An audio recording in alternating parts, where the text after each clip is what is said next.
Durante muchos años, pensé que tenía el control absoluto de mi vida. Para mí, la religión siempre fue una fantasía para personas débiles, una excusa para aquellos que no podían aceptar la realidad. Mi mejor amiga, Clara, era el mejor ejemplo de eso. Mientras yo veía la vida como algo que debía ser vivido sin ataduras ni restricciones, Clara se aferraba a su fe como si fuera lo único que la mantenía en pie. Me resultaba incomprensible y, para ser honesta, ridículo.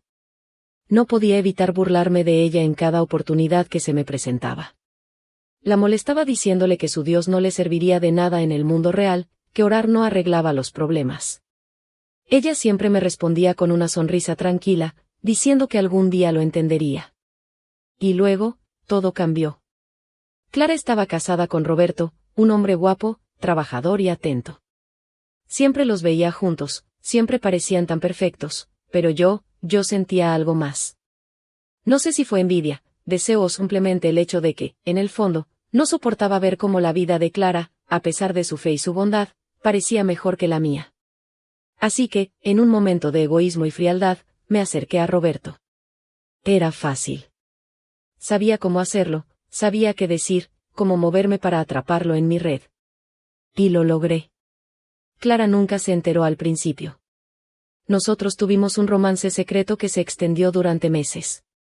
Y cuando finalmente Roberto decidió dejarla, no sentí ni una pizca de arrepentimiento.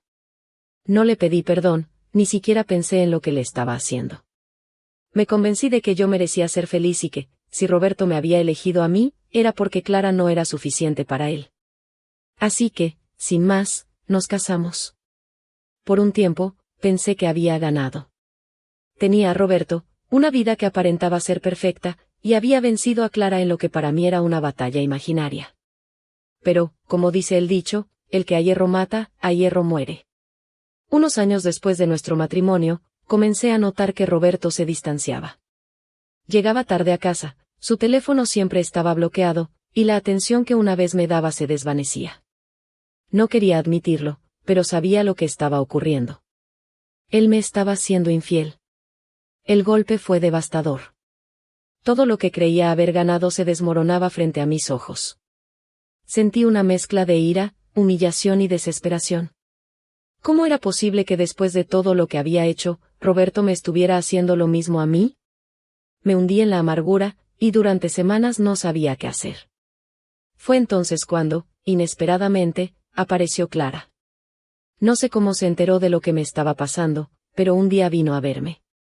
Al principio, sentí vergüenza. ¿Cómo podía mirarla a la cara después de todo lo que le había hecho? Pero ella, como siempre, estaba tranquila.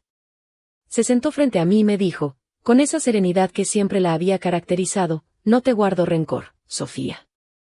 Todos cometemos errores, y aunque lo que hiciste me dolió, sé que necesitas ayuda ahora. Y quiero que sepas que estaré aquí si me necesitas. Ese fue el primer golpe de realidad que recibí. Clara, la mujer a la que yo había traicionado de la peor manera, estaba ahí, ofreciéndome su amistad de nuevo, sin odio ni resentimiento. Me quedé sin palabras.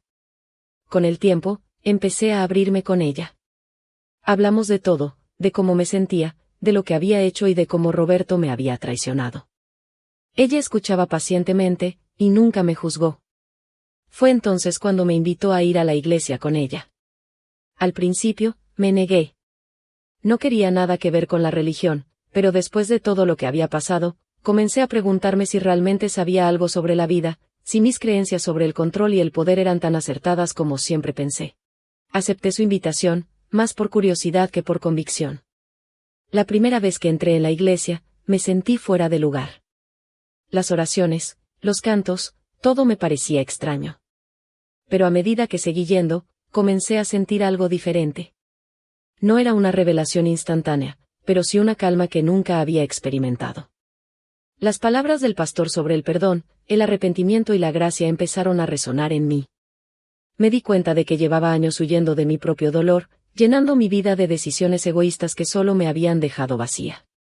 Con el tiempo, comencé a cambiar. Pedí perdón a Clara, esta vez de verdad, desde el fondo de mi corazón. Le dije cuánto lamentaba lo que le había hecho, y aunque ella ya me había perdonado mucho antes, fue un alivio para mí escucharlo de nuevo. No solo eso, también aprendí a perdonarme a mí misma, algo que creí que nunca lograría. Mi vida empezó a mejorar. Dejé atrás a Roberto, porque finalmente entendí que mi valor no dependía de él ni de nadie más. Conseguí un trabajo que me apasionaba, y rodearme de personas que realmente me apreciaban. Clara y yo nos volvimos más cercanas que nunca, y seguimos asistiendo juntas a la iglesia. La fe que una vez había despreciado se convirtió en una fuente de paz para mí, algo que nunca imaginé posible. Hoy, puedo decir que soy feliz. No porque la vida sea perfecta, sino porque he aprendido a aceptar mis errores y a encontrar la paz en cosas más profundas. Clara sigue siendo mi mejor amiga, y aunque nunca podré deshacer lo que pasó, estoy agradecida por la segunda oportunidad que me dio. La vida me ha mostrado que el perdón, tanto hacia los demás como hacia uno mismo, es una de las cosas más poderosas que existen.